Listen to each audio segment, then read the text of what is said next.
Pieronie jasny, fajna dzisiaj smażalnia. Chica jak pieron. Wodziczka. Ledwo ciurka. Susza. Dziś w warunkach miejskich ciężko wytrzymać, dlatego zabieram Was na niesamowitą podróż. Być może nawet za jeden uśmiech.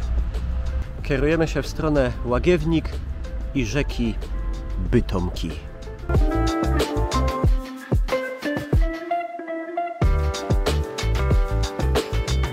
No tu szybka ciekawostka po drodze. W tej kamienicy bardzo zrujnowanej, może nie zdajecie sobie sprawy, ale znajdowała się kiedyś redakcja polskojęzycznego pisma na niemieckim Śląsku Katolika.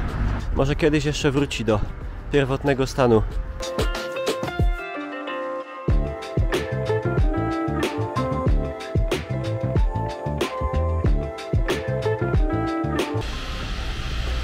No, na bytomskim Bahnhofie sytuacja jest poważna. Zniknął napis Bytom. I przez to niestety zamknięte są też przejścia podziemne. Muszę tutaj kluczyć labiryntami.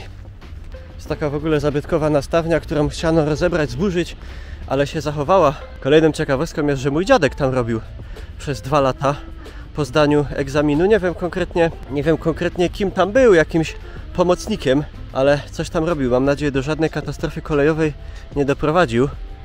Pomału zaczynają powstawać jakieś, tutaj widzę, zarysy peronów. Coś się tu dzieje. Jeszcze mam nadzieję, będę mógł Wam nagrać materiał, jak odjeżdżam pociągiem albo przyjeżdżam do fajnego, nowoczesnego bytomskiego dworca. No w tym momencie jedyny kierunek, w jaki możemy stąd odjechać, to są Gliwice.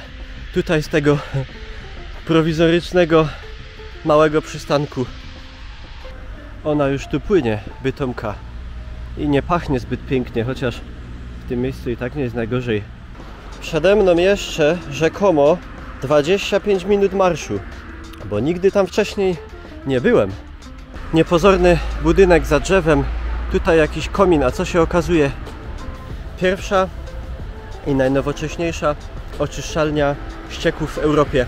Szkoda, że nie ma tutaj aby jakiejś małej tabliczki, jakiegoś znaku, że coś takiego tutaj się znajduje. Przydałoby się takie rzeczy trochę bardziej rozreklamowywać, wydaje mi się. Chodźmy dalej.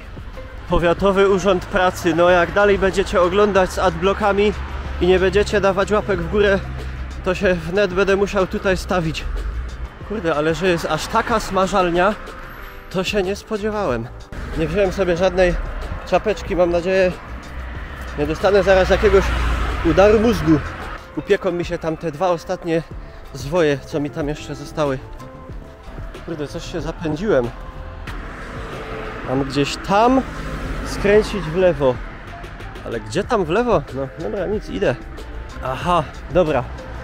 Że mam iść prawdopodobnie tutaj. Takich 2 fajnych kolegów mnie tu przywitało. Dobra. Już mnie nie ma. Wedle wszystkich znaków na niebie i ziemi powinna tu płynąć. Tutaj muszę powiedzieć, to koryto Bytomki jest o wiele szersze niż się tego spodziewałem. Nawet nie jest taka mulasta. Chociaż w Bytomiu nie ma takich imponujących rzek jak na przykład Odra, Wisła czy Warta, to rzeki ogólnie są. Rzeki tutaj mamy 3. To jest Bytomka, to jest Potok Segiet i to jest Szarlejka. Tutaj za mną właśnie mogliście zobaczyć kawałek Bytomki. Bytomka to nie jest jakaś wielka rzeka, ma około 20 km, płynie przez Bytom, Rudę Śląską, Zabrze, Gliwice, no i tam w tych Gliwicach wpada sobie do Kłodnicy, a Kłodnica dalej wpada, co pewnie wiecie z lekcji geografii, do Odry.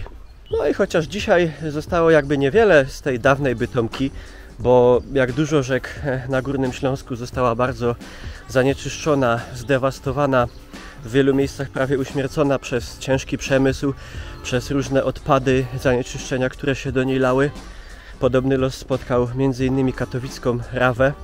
To nie zawsze tak było, bo na Bytomce przed wojną w pewnym momencie były, no tutaj w samej okolicy Bytomia 2 młyny, a jeszcze wcześniej to mieszkańcy Gliwic, Zabrza i Bytomia, z tej Bytomki w dużej mierze żyli. Stało tam dużo młynów, poławiali tam ryby. Przez te wszystkie wieki Bytomka i różne jej części miały różne nazwy, bo można znaleźć nazwę Kaczawa, Kacawa, Izerbach, Bytomka, Bojtnawasa, Bytomskowoda, Bojtnerka. Zaczynają się takie widoczki, trochę przywodzące na myśl jakieś stare, klasyczne amerykańskie filmy grozy. Mam nadzieję, psychol z siekierą albo z piłą mechaniczną na mnie nie chybnie. No i ciekawą rzeczą jest też, że Bytomka w niektórych miejscach, na przykład między Bytomiem a Rudą Śląską, była granicą polsko-niemiecką po podziale Górnego Śląska w 22 roku między Niemcy a Polskę. Z jednej strony Bytomki była polska Ruda Śląska, a z drugiej strony Bojtnawasa był niemiecki ówcześnie Beuthen Oberschlesien. Tu gdzieś w tych okolicach, wydaje mi się, był plan zdjęciowy do któregoś sezonu serialu Zagubieni. Pewnie zaraz wyleci z kniei czarny dym i mnie capnie. Budka? Na górze stoi jakiś gość? O co to chodzi? Ja się mam kierować rzekomo tutaj. Kurde, nie wiem. Średnio to widzę. No tu zaś krajobraz taki trochę... Nie wiem, graliście w taką grę No Man's Sky? Jest wieża szybu Krystyna, ale o szybie Krystyna będzie osobny, następny materiał, także czuwajcie. Pójdę tędy. Może mnie tu nic nie zeżere. Jest jakaś udeptana droga. Nie było żadnej tabuli, że mnie tu nie może być. Może mnie nie odstrzelą. W teorii jestem na miejscu. Ale w praktyce... No dobra, tam słychać, że płynie rzeka na dole. Uj, to zaczyna być to słychać. Coraz to głośniej. No jest. Ale czy tam się da podejść jakoś bliżej? Dobra, ryzyk fizyk, spróbuję zejść tędy. Gorzej będzie, jak nie będę potem potrafił wrócić. To zanim mnie tu znajdą, to już będę rozdziubany od kruków i wron, ale złażę. O, pierzina. O! Ty! No. Lepiej nie stawać za blisko. Wygląda całkiem urokliwie. Tam widać jeszcze resztki wiaduktu dawnej kolei prawego brzegu Odry tak zwanej. Jak już tu zaszedłem, to spróbuję zajść jeszcze trochę dalej.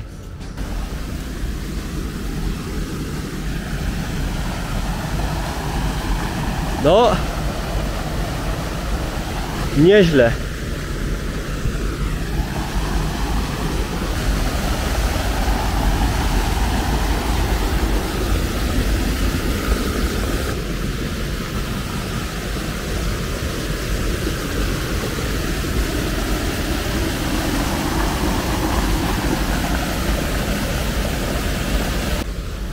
Trzeba uważać, zahaczyłem plecakiem, wypadła mi woda.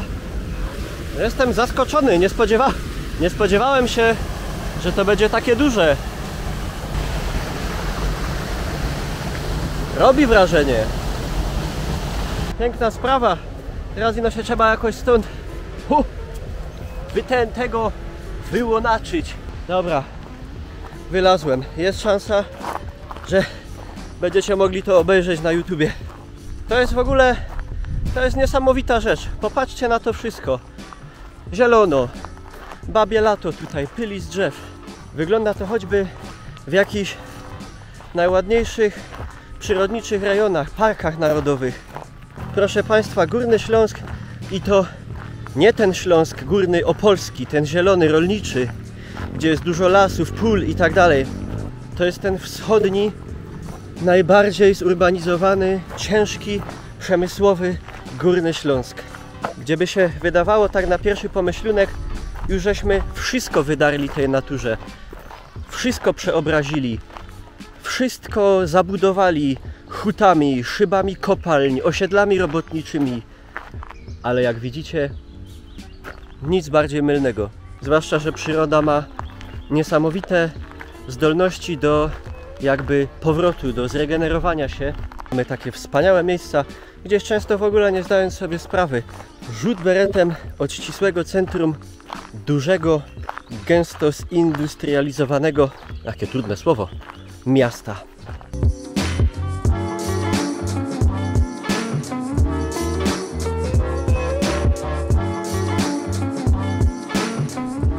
No, widzę, że na Bytomce nawet pływają sobie kaczuszki. Także chyba przynajmniej w tym odcinku nie ma tak źle. A uwierzcie mi, jest to rzeka, która w niektórych miejscach, pamiętam jeszcze paręnaście lat temu, potrafiła czasami mieć kolor żółty, pomarańczowy, czerwony. No ale jeżeli do rzeki kilka dużych miast spuszcza w wielu miejscach nieczystości, no to nie może to potem niestety wyglądać inaczej. Ale i to na szczęście ostatnimi czasy w dużej mierze się zmienia. No i tu typowy górnośląski landschaft. Hołda, a pod hołdą płynie sobie rzeka. Proszę, a wy jedziecie gdzieś tam oglądać coś tam, tu macie. Jest tutaj, muszę powiedzieć, z tą hołdą taki trochę vibe, rzekłbym, no, islandzki. Tylko oczywiście jak na Islandię to zdecydowanie za duże i za wysokie drzewa. Zresztą wiecie, stereotyp czarnego, zakopconego Śląska bez grama roślinności, ten, który powstał za PRL-u, no to już najbardziej oporny, wierzący w mity człowiek chyba wie, że to nieprawda, biorąc pod uwagę, że choćby tylko nawet województwo śląskie ma największą gęstość zalesienia z całej Polski, a na pograniczu Chorzowa i Katowic macie Park Śląski, który nie wiem jak w tym momencie, ale jeszcze jakiś czas temu był największym parkiem w Europie, także no, o czym my tu w ogóle mówimy? Najlepsze jest to, że ja nie wiem, gdzie ja wyjdę. Za azymut robi mi czubek Krystyny, idę wzdłuż tej Bytomki, tu już widzę jakieś barierki, no nic no, idę, przygoda. Myślę, że skoro kaczuszki pływają, nawet można zobaczyć dno, może tu można złowić jakąś fajną rybę.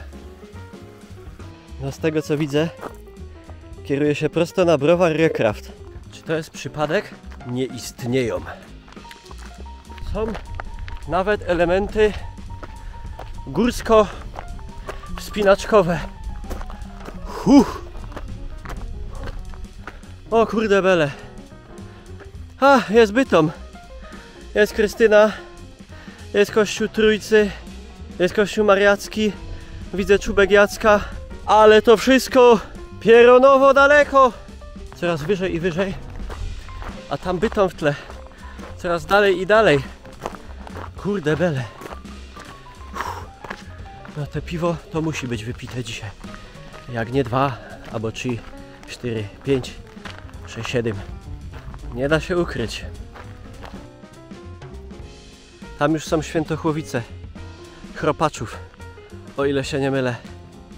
Zaczynam lekko żałować, że jestem na nogach, a nie na rowerze. Powrót do domu może chwilę zająć. A to takie coś. A tu widzę nawet schron z obszaru Warownego Śląsk.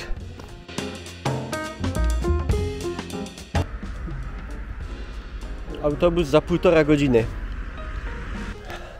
To nic, no idę dalej. To nie jest tak źle. To tutaj jeszcze jestem u siebie. Taki trening się przyda, bo w okolicach połowy czerwca planuję machnąć Górę Świętej Anny, czyli Annaberg. Tak na 2 dni, to jest łącznie jakieś 70 km. Może się uda. 20% niecałe baterii mi zostało. To tak akurat. Będę kończył. Także tyle. Jeżeli się Wam podobało, to zachęcam zostawić jakąś ocenę, jakiś komentarz i zapraszam do takich wycieczek, bo można po prostu niedaleko od swojego domu znaleźć piękne, naprawdę piękne tereny.